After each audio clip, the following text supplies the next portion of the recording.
Hello, everyone, and thank you, and welcome back to the Kristen Weardon Show. We are here today with Mark Russell. Mark has such an eclectic background. I had to have him on the show.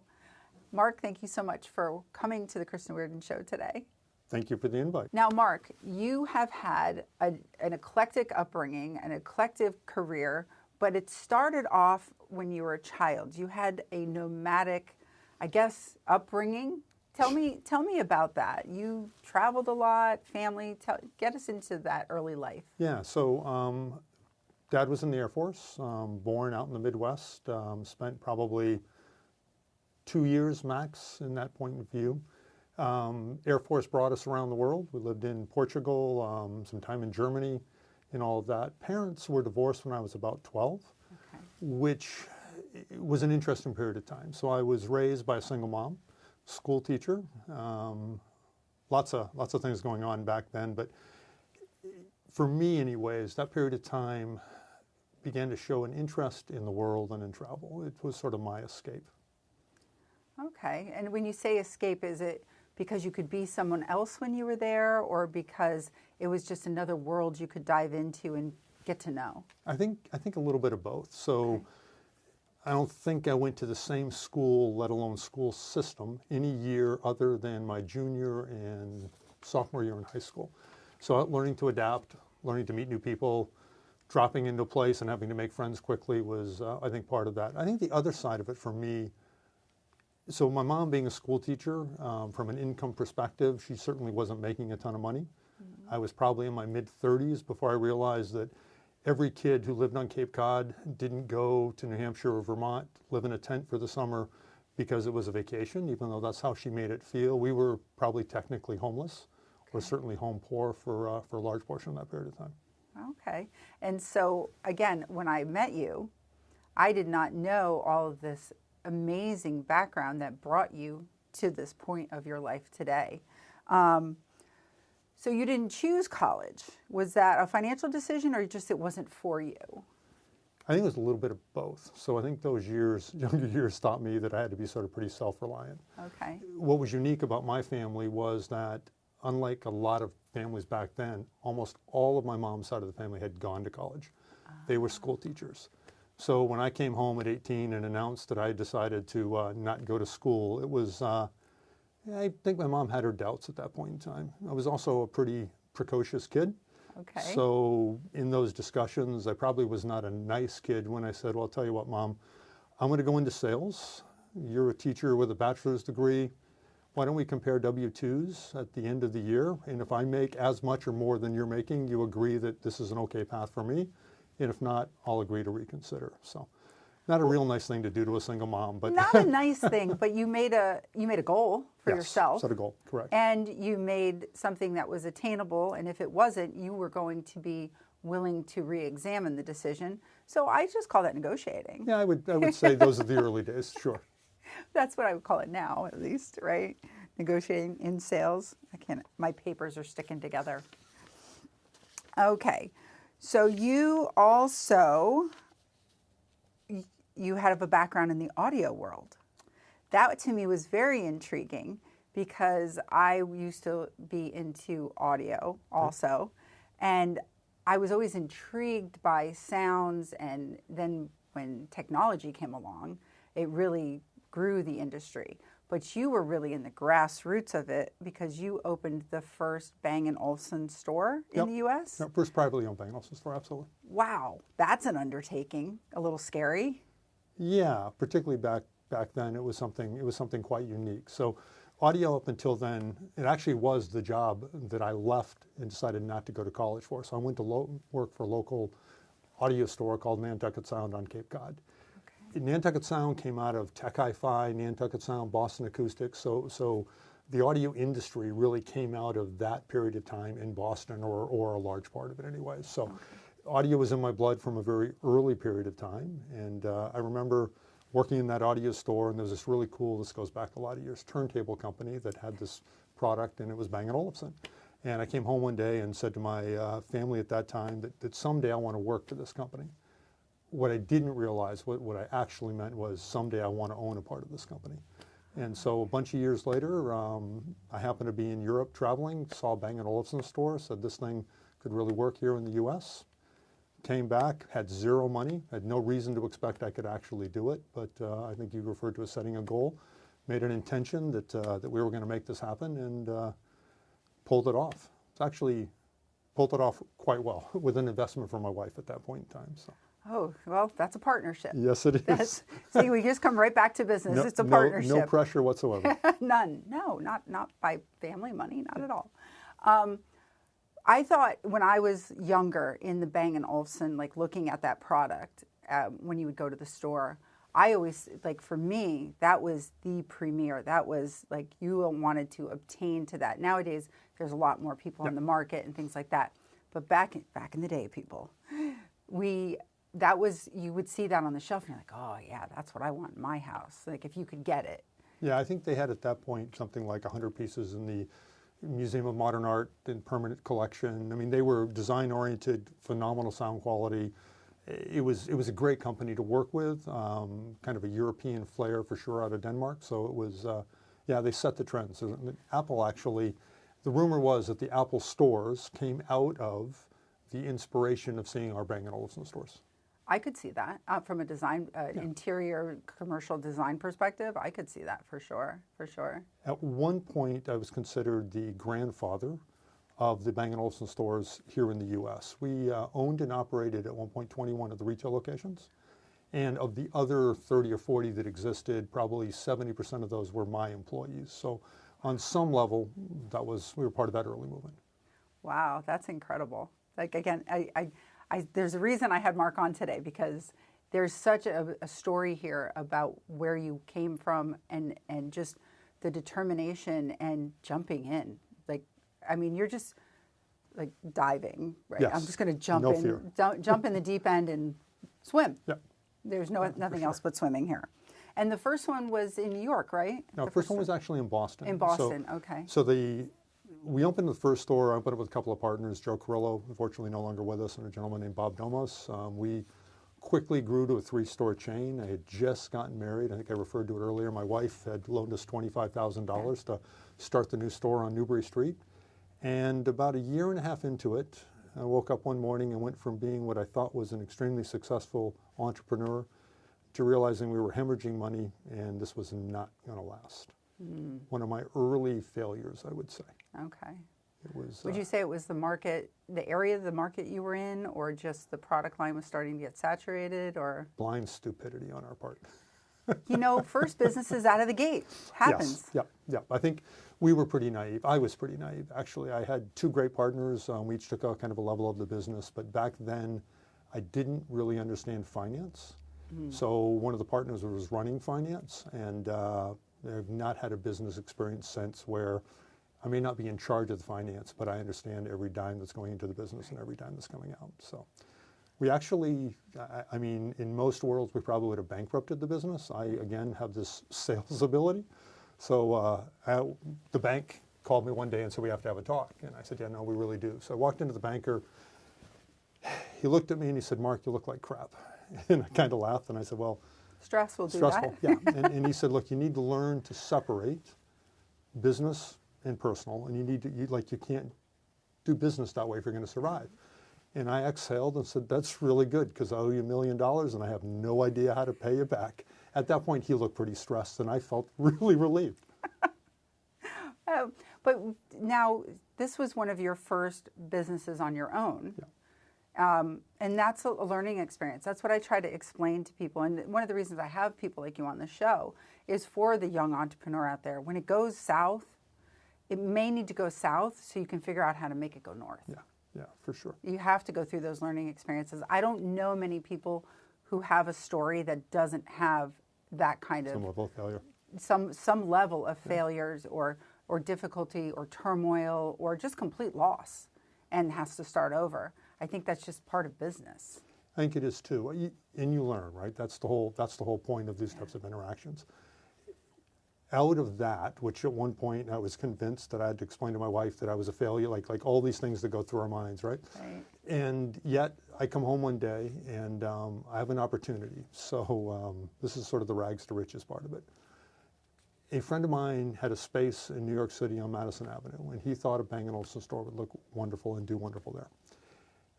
And so he approached me and said, hey, you ought to open this store. Now, I'd just come off that major loss. I barely got through it with any money intact. And it was the right idea and the right time. So I went home and said to Jan, okay, we got 25 grand in the bank. It's literally nothing. That's what we have left. I think we can pull it off. That's enough cash flow for 6 weeks on Madison Avenue in New York City. To that point, the largest retail B&O store that I'd been involved in was doing $1 million a year. We opened in early November. Would have been 94, 95. Okay. And in the first 6 weeks, did almost $3 million worth of business. I have never in my life experienced a moment where I literally would come in on a Monday morning and there would be piles of cash, piles of checks, invoices spread everywhere, and no system we had was capable of handling the level of volume that was coming through the front door. It literally was life-changing in a lot of ways, but it pivoted my world significantly. And from there, we built the chain into approximately 21 stores. Wow. See, now, again, sometimes it has to fall apart so it can fall together. You weren't meant to be in Newbury. Right. You were meant to be somewhere else. I also think that product line, being on the higher end product line, it just, as soon as I saw in your bio, Madison, I was like, oh, that product line for sure. I think I even went by that store probably around those times. By the old Whitney Museum on. Yeah, because I used to go to New York quite a bit because I'm from Connecticut. And that would perfect place for that product, perfect place for that store. So sometimes it's knowing your market too. Knowing your marketplace, right clientele, all of that. And yeah, it was all there. That's sort of some of the business stuff that I figured out over the years. Sort of learning those little lessons, and then they turn it, I call it the toolbox. They turn into your toolbox that you pull out later in the right application. When you're looking at a business. Yeah. It is good if you, I also, in doing these shows and in talking to different people, it's what you have in your toolbox. If you don't have it, find somebody who has the tools absolutely. that you're missing, and don't be afraid to ask for help on that. Yeah. If you have to bring in a partner, if you have to hire a consultant, whatever that might be. And I think that sometimes with starting a business, sometimes people get caught in the ego. Yeah, and they're afraid to ask for help. And I've had a few guests on that were like, no, I brought in the best, or I brought in who used to work for the company that we had, the best people from there, you know, pick and choose who we needed. And I was like, wow, that's incredible when people are willing to do that. But now when you're creating your own toolbox, and you just go and you go, oh, I remember that mistake. All right, let's make it better. Exactly. Wisdom you pick up along the way. I'm not sure in my younger days somebody once said to me, why did you build 20 retail stores? And the answer was, because I could. Yeah. It was never really, was it the smartest thing to do? Because actually, small 3 or 4 store chain would have, from a monetary perspective, been a much more successful business. Right. But that was, that was back then. And I think that's what everybody was doing during that time frame. The bigger, sure. the better was kind of the thing. Whereas now I think we're more streamlined in the way that we think in business. Efficient, yeah. Efficient, yeah. So what would you say was out of that era, of the Bang & Olufsen era, what would be your takeaway that if you were going to share with other people, or that you think grew you to the next level? I think it began to understand the value of people and investing in great quality people.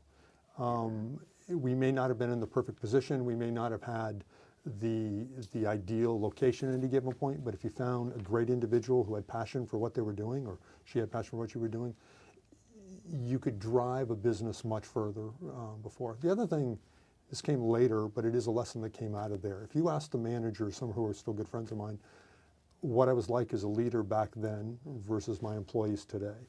Back then, it was a little bit of New York, so a lot of screaming, a lot of hollering. We're gonna holler our way through this. Yeah.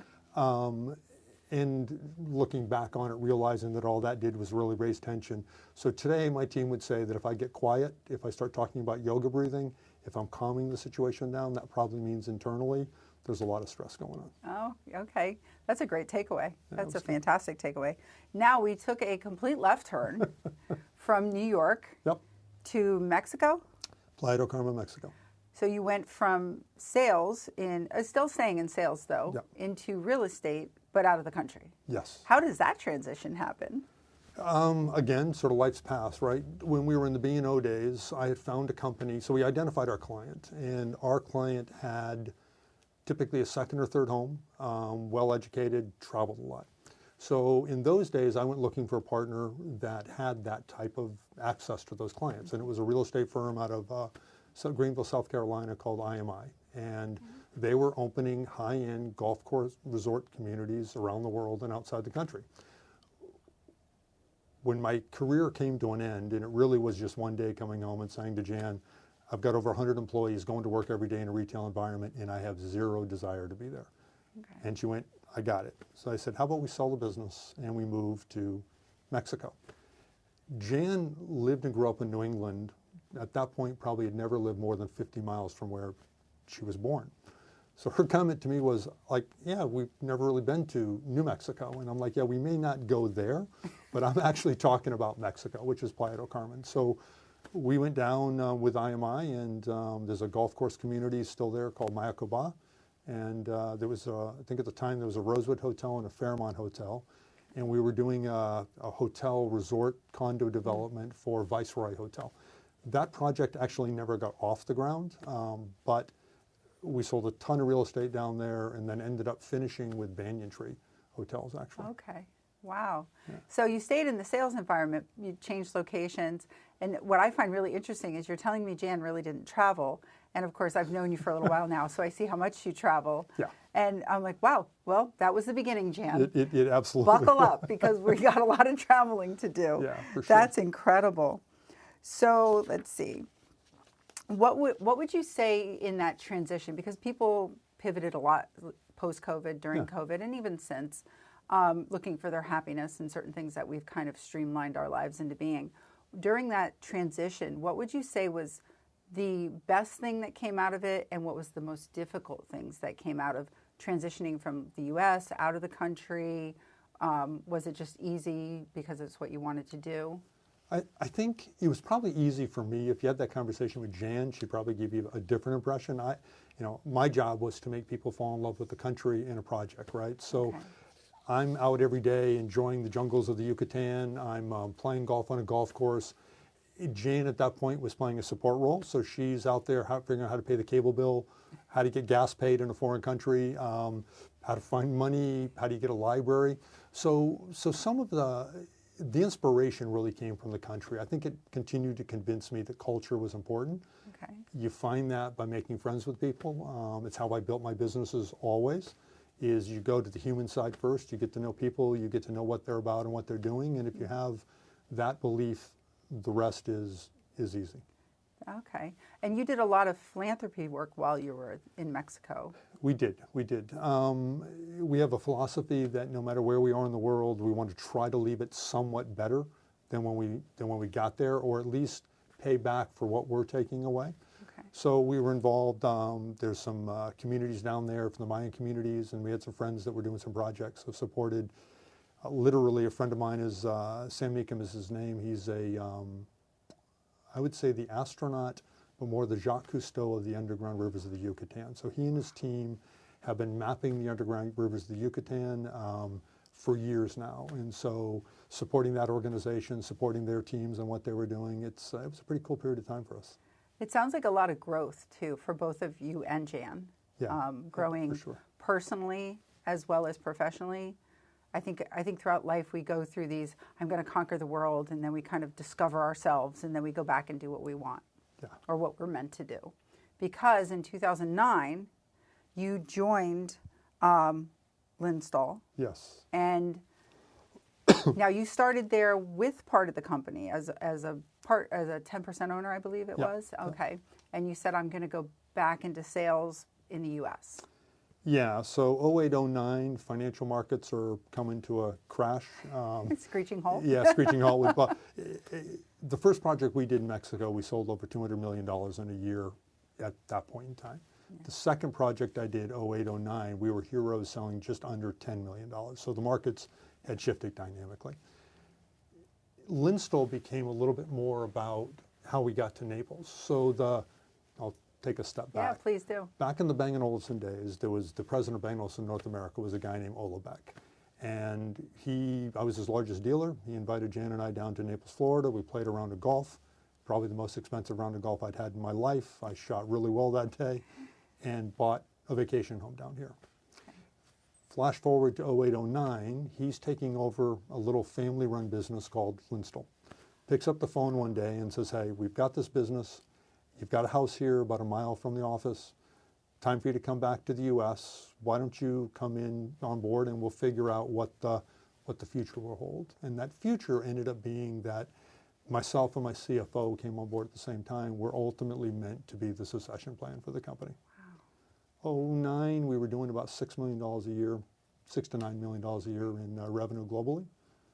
And today we've grown that business about 120 million. Now we have to explain to the audience what does the company make? Because first I thought, oh, you're in manufacturing, but you're actually in so much more than that. Yeah. So explain, because our audience, we're going to find out what this company, it's an amazing company, does.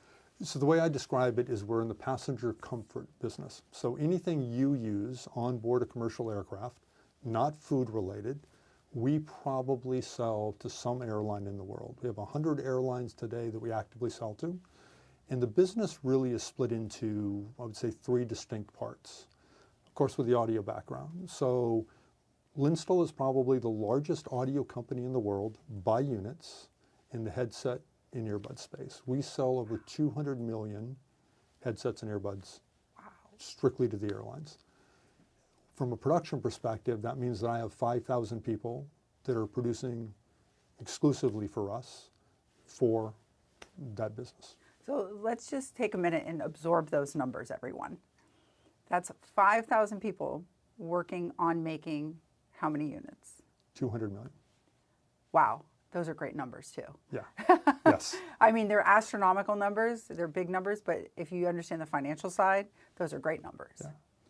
The interesting thing there is they're actually not even, so I have a business partner in China. You know, we kind of grew our businesses together. When he started, he had 10 employees. When I started, we had 6 employees. Today, I have 36 employees, and he has approximately 5,000. Wow. And now, is that the manufacturer in Shenzhen? Yes. So I went to Shenzhen in 2013. And China's not an easy country to get around when you're American. I got to tell you, I went back in 2018 again. Yeah. And in 13, my daughter was, what was I going to say? My daughter was with me, and she went off with a friend who is in manufacturing, but they did clothing. And so she got to see, I didn't realize in Shenzhen how much manufacturing there is. Yep. There is so much. And then when I went back in 2018, I got to see a little bit. But it's very interesting, completely different than other parts of China. Yeah, for sure. It kind of reminds me of the little bit of a Hong Kong feel into some of the manufacturing we have here in the U.S. Like when you walk down the streets, I always say you can relate when you travel, at least for me. When I travel, I can relate where I'm at to another place. For example, when I was in, there's a place in Russia I was in. Why can't I remember the name? Because we're on camera, that's Exactly. why. Anyways, when I was there, I related it to Boston because it had cobblestone streets and the buildings were too high. And I don't know, maybe that's my comfort in travel. But in Shenzhen, I related a lot of what I saw on the manufacturing side to when I've seen manufacturing in the U.S. That's about my last part of relating to China. I could not, I mean, there's no language you can understand. Not even close. It's not like if you go to Italy, you can go, oh, that's fish on the menu. Correct. Yes. You just look at it and you're like, help. Yeah. Can I have a picture, please? Right. You look at, can point into pictures. Yeah, for sure. So do you go back there a lot to? Yeah, I'm in China. Pre-COVID, I was probably there 4 or 5 times a year. I'm now there 2 to 3 times a year post-COVID. Okay. Yeah, okay. for sure. So you started in the company and you grew it. And so bring us through a little bit of that journey to where we are now. Yeah, so I started the company 09. We grew the business. We actually grew it to about 2019, I think was our biggest pre-COVID year. We had about $58 million in revenue. We're feeling pretty good about the world. Things were rocking and rolling and had this cool little business. And then COVID hit. I say to folks, someday I will write a book. But distinctly remember the day that 100% of my clients in 100% of the world simultaneously called and canceled 100% of their purchase orders, asked us to hold millions of dollars worth of inventory, and expected my little company to finance global airlines for up to 2 years. That story really began the rebirth of who we are today. It was. I don't know if anybody can notice my face right now because I am stunned. I know that you're connected to the airlines and the world stopped. Nobody was going anywhere. But when you put it that way, like all that product, I understand manufacturing and what it takes, and you're sure. putting money out first Yep. because you know you have a sale Yep. or you plan on selling it. And you're like, nope, we're just going to hang on to this in a warehouse somewhere. Yes, yes. While watching, What a hit. I mean, the airline industry laid off, I think on average, 85% of the workforce. It was like it was a time when it was going to be hard to figure out whether there ever could have been a path. It was every bit of test, emotionally, business savvy. It put everything to a test, and it turned out to be what I think is a wonderful story. No, it is. You kept all your employees. Yeah, that's interesting. So for me today, we exist. I mentioned earlier about people, right? So it's our employees that are the reason that we're alive today. Yeah. We made a decision that we were going to attempt to maintain 100% of the workforce. Now, that was not a popular decision. My board, chairman of the board, we had some pretty serious discussions. He wanted the typical bold, willing to cut anything CEO, and I'm sitting here saying, no, actually, I am being bold. These people are the difference. It's our employees. This is our family. We're going to maintain them. So we struck a deal. And the deal was that if I can maintain break even or positive cash flow, that we would not make the decision. Now, employees took major, massive pay cuts. I mean, 25, 30%, right? So they altered their lives for us. But that willingness then to make that decision, I did not know it at the time. I wish I could have been that brilliant or thought I was that brilliant.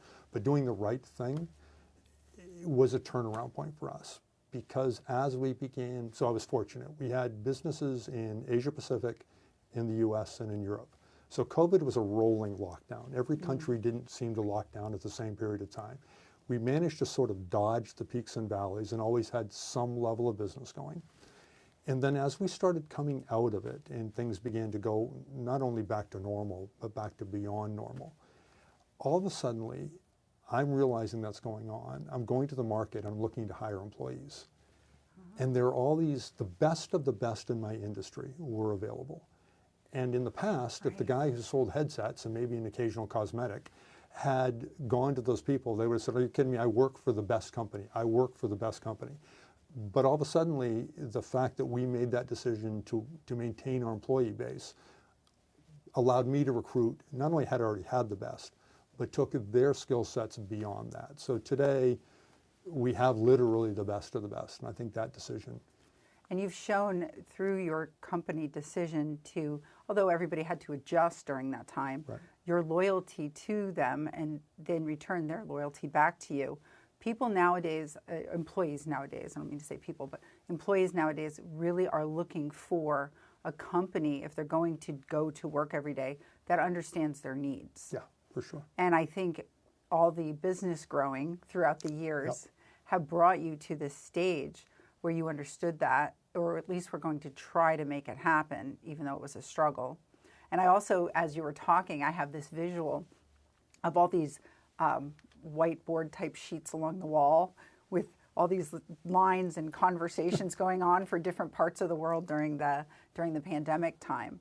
But that's interesting that you said about the visual comes from you talking about the different countries, because it did go like that. It did. It was fortunate, and as we came out of it was really amazing, because the U.S. went back overnight. I mean, it was just this rapid acceleration. Up to that point, the question was, will people fly again? Will they ever want to leave the country? Is the human spirit still the way it was? After we started coming out of it, it became evident that if you open up the doors, people would not only walk out, but they would flock out to get back to their regular routine.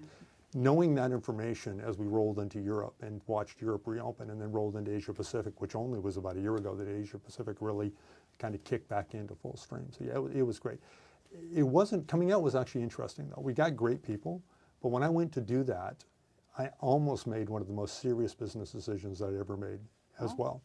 So one day I walk into the office, life's great, I'm back to recruiting people, we've seen the sales model continue to rise, and one of my employees pulls me aside, and they're like, you won't believe the conversation that's going on in the office. I'm like, what are you talking about? it's like people aren't happy, and they're not happy with you. Like, well, wait a second. You're like, what's that all about? And they were right. So in my eagerness to rebuild the business, we had brought them back in salary, but we actually had not sat down and looked at how the world was changing, what was going on in inflation and all of that. So they were reminding me pretty quickly that they'd given up a lot to allow us to survive, and it was now my turn to step forward and say, okay, you're the best of the best. We need to pay you like the best of the best. So they were a great reminder to me that you can't forget about the people that got you there. They didn't care that I was hiring new people. They just wanted me to know that I already had a bunch of great people working for us. So they were looking for you to recognize their Validate, value exactly. in their loyalty. Correct. Do you find that CEOs or anybody starting a business, or where does that line come in, maybe, is the question, where people realize, but bosses realize, I have to now value them? Because I know there's a lot of bosses look at the numbers and they don't always look at the people. Where do you think that happens more, and why do you think it happens? People are different, right? So I've a lot of friends in town that are owners of local businesses and global businesses. It's a hard one to do. If you want to, I'm very people oriented, so I want to know people's lives. I want to be part of the family. I want to understand them, and I want to build a business with them. I see us as partners. That opens yourself up a lot of times. There's sometimes when you make that stuff forward to help somebody out, and then later you go, well, didn't they realize how good I was being as a boss? Yeah. But it also equates, there's a great book called The Four Agreements by Don Miguel Ruiz. And one of the four agreements is don't take things personally. Make a decision, whatever it is, and how the other person interacts or deals with it is really their part of the project, not your own. So for me, I've just learned that when I make a decision because it's right for the business, it's right for the individual, that I let it go at that point in time. I don't hold like you owe me something. It's like, somebody's an employee, they're giving you everything they're supposed to by being there, by doing their job. If I make a decision to invest in them and then later decide that there's a better opportunity elsewhere, you've just got to let that go. It's just as part of getting the most out of people and them enjoying the moment. I don't know if that actually answers your question or not. No, but it does, well, it does answer it, because basically what you're saying is that as a boss, as a owner, a business owner, I'm going to make a decision, I'm going to stick by it. Regardless of the outcome, I'm not going to take it personally. Whereas I think some people, they either become too friendly with their employees and get hurt, or they're too distant from their employees, so they don't make the right decision to incorporate that employee's needs into what they're looking for long term. They might just be looking at a balance sheet and they're not looking, these are humans. Right, exactly, sure. Exactly. So yeah, you did answer it. Now moving on to kind of where you're at now. You had a 10% share in the business, and then you kind of grew into becoming the owner, CEO. Yeah, CEO. So I took over as CEO. That probably was in 2000. It's probably been 7 years now. So let's say. Okay. I was always, when I was brought in, and Kevin Pete, my CFO, we were always meant to be the succession plan for the original founder, Peter Wohlhaus, and Ola Beck, the son-in-law. So we took the company to market a couple of times. Unfortunately for me, the team made the company too successful, and I was not willing to go on the dotted line and personally guarantee the value that the company had become. Right. So right before COVID, we actually had the company under agreement with a private equity company. It was supposed to close on April 2nd, 2020. COVID hits, that deal doesn't come. That had to hurt a little bit. Oh, it hurt a lot. It hurt a lot. But you found another buyer later, right? We did. We came out of COVID, saw the business coming back, made the decision that exit still hadn't changed. So we went looking again for a private equity investor. Used a company called BDO out of the UK. Went out to a bunch of private equity companies. Interesting process. I realized in the middle of it that private equity might be the best thing for the exiting shareholders. Private equity might have been the best thing for me personally, but it was probably going to be the worst thing for our employees, because in order for me to cash out, I was going to have to sell the company again in another 3 to 5 years. Yeah. Fortunately for us, there was a local business investor, a guy named David Hoffman. We probably have all heard of him. Yep. And I got connected to Dave, and we made a decision to become part of the Hoffman family of companies, and it's now been, I literally think we're coming up, it's been 18 months now, and it's been phenomenal. I remember when the article came out, and I was like, wait, I know that guy. I know Mark. Now, but you said there's a funny story in there about the deal. Yeah, there's actually a couple funny Okay, stories. tell us. So it'll be interesting if Dave ever sees this to see if his version of the story is the same as mine. I understand Maybe I'll get him on as a guest. That would be great. So first meeting I had with Dave Hoffman, I happened to be in the UK, and we were starting to introduce them to LINSTOL. I had done some background research. Dave's a very charismatic man, does his research. I do the same thing. So we get on this Zoom call, and Dave starts out by saying, hey, Mark, a little bit about me. You might know that I own one of the highest quality golf courses, at least in Florida, if not in the United States. And I understand you're a golfer. And I go, well, yeah, you own Old Collier. And he goes, yeah. So I said, Dave, are you trying to start this off with a bribe? And he says, well, will it work? And I kind of laugh, and I'm like, well, if it's cash, we might have a conversation. Yeah. But if it's a membership, I'm politely gonna pass. And Dave's like, okay, I don't get this. Like, this is potentially, a great opportunity for you. It's a phenomenal club. CEOs belong there from all over the country. Why would you say no? And I said, Dave, there are two reasons. Number one, I play golf with my buddies, and I'm sure everyone who belongs to Old Collier are fantastic business people and fantastic people, but they're not my friends. And so a Saturday game for me is a way I relax. And so I don't see myself going there every week to play with that group of people. They're great people, I'm sure. And I know that as a great business person, if the CEO of Delta wants to play Old Collier, of course you're going to make sure that it happens because it's great for our business. And he kind of laughed, and he went, okay. And he goes, wait a second. He said there were two reasons. And I said, yeah. The second one's the real reason. I said, okay, I got to know what's the real reason. And it's really simple. I noticed you offered me the membership, but you didn't offer to pay for my annual dues.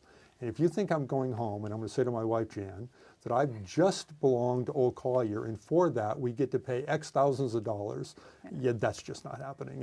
And we chuckled. And it was a financial decision. You were looking at the numbers. Absolutely. And said, I'm not going to play there now. Right. It's not going to. Oh, that's funny.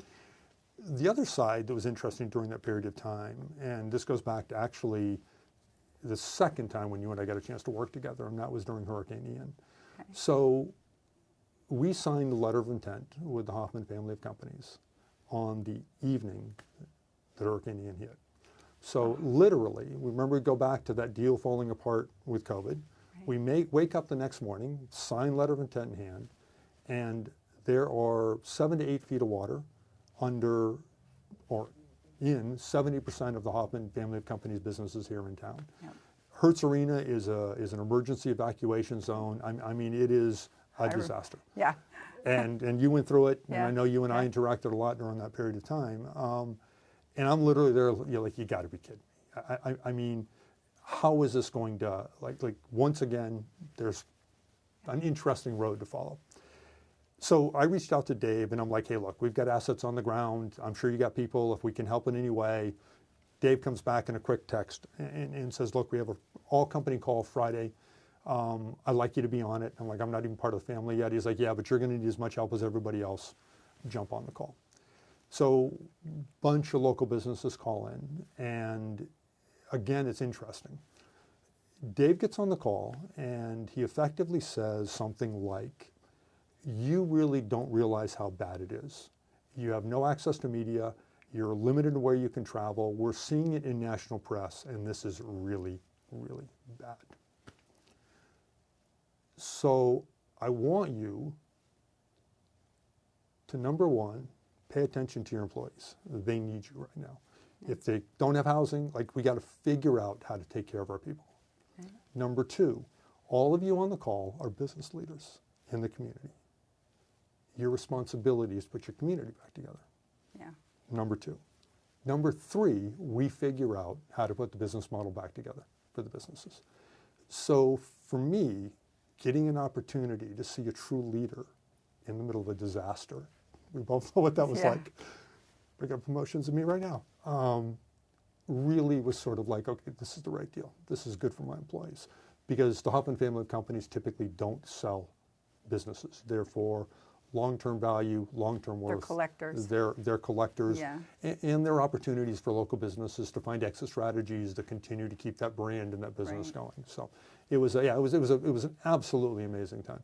What a call to take with a fellow CEO and at the level that he's at, to talk about employees first, community second, and business third. And you only had a letter of intent. Right. I mean, that, and it goes along with your philosophy that you cultivated throughout your years, but now you've merged with another company that has the same philosophy. I think that's incredible. I also think that we find the like kind For sure. as we put it out. There's been a theme in some of our, most of our episodes so far, was what we're looking for and what we put out, we finally find. Yes. And in that, if we go back to the beginning of your nomad lifestyle and your love of travel, and you ended up in a company eventually that was all about travel, I just find that magical. So the music background, like it all leads, like if during the time you said, where's the path going to lead, you really don't know. Right. When you get a chance to look back on it, you're like, wow, all those different experiences set me up for where we are today. You literally have all the stones from the house here with a previous company, you buy a house here, then you end up here with this company, and then you know Hoffman's in this town. In this town, correct. I mean, it was just dominoes waiting. Yeah, waiting to happen. Yeah, and so one of the philosophies I also bring on the show is whatever's meant for you will not pass you by. It's just whether you're ready for it. Like, you bought that house, but maybe you weren't ready for what was supposed to LINSTOL. go on. There's also an interesting one, and it's been a dynamic shift in my life. I used to build decisions based on what's the worst could happen, right? So my mental process went, okay, I'm going to open up a new business. If I lost everything, can I rebuild myself? How do I do it? And once I'd gotten myself to a comfortable point, I was able to make a step forward. As I've grown and matured, I lead a totally different life today. And today's life says, what if the universe was actually there for you? What if everything, what fantastic things could happen out of this step? So instead of living kind of in the background of what could go wrong, it's more about what could go right. And when I made that switch, for me anyways, like the whole picture changed. It wasn't that I was any happier, it just means that there's so much opportunity out there in the world. Wow, that's a great philosophy. I'm glad we're getting to end on that note. I was going to ask, what is the one thing people know about you that they don't know? But I feel like you just said that. It's a fantastic philosophy. And I want to thank you today for being on our show. I really, really appreciate you having on. I am so grateful to have you on today, because I think you, from the beginning, when we're growing up at that age, we don't know. And like you said, you realized some things about your mom's situation financially and things like that. And some people would have been kind of withdrawn maybe, or let that control how they went. And instead you said, no, I'm going to go out and make some money. I'm going to go into sales. And you made your decisions, good or bad. There were certainly plenty of bad ones along the way. Right, and you learn from them. And when people are starting out, I feel like if they see stories like this that have come through different turns and twists, they weren't the same job all the time. They weren't even the same career all the time. And then they end up here where it's like, aha, this is where I was supposed to be. For sure. All of this led here. So I really appreciate you being on today. If you ever get to know, there's a gentleman named Jesse Coles. I've just found out about him recently. Okay. He owns a minor league baseball organization called the Savannah Bananas. You may see him on social media. He wears a yellow tuxedo, dynamic speaker. Okay. He paraphrased recently for me kind of a general philosophy, and that was on business. And that really was, love your customer more than your product. Makes perfect sense, right? Love your employees more than your customers. You build a business that way, you build life that way, and it's pretty cool. That's a great philosophy. Great philosophy. And a good place to end today. So thank you so much, Mark, for coming on. Thank you. Thank you so much to our viewers for joining us today on the Kristen Weardon Show. You can find more about Mark and his company in the bio connected to this episode. And you can also see us on YouTube and your favorite podcast platforms, including iHeartRadio. Thank you again for joining us, and we will see you on the next episode. Life is a journey filled with challenges, but those challenges don't have to hold you back. They can be stepping stones to something greater, a life of hope, joy, and purpose. Hi, I'm Kristen Weardon, and my passion is helping you unlock your inner potential, no matter what your past may look like. Your past does not need to define your future. Whether you're recovering from a difficult relationship or trying to overcome the challenges of your backstory, I'm here to guide you every step of the way. I offer a range of services tailored to fit your unique needs, everything from one-on-one coaching, group coaching, to foundation building challenges, and even accountability check-ins. Together, we can create a path that leads you to the future you deserve.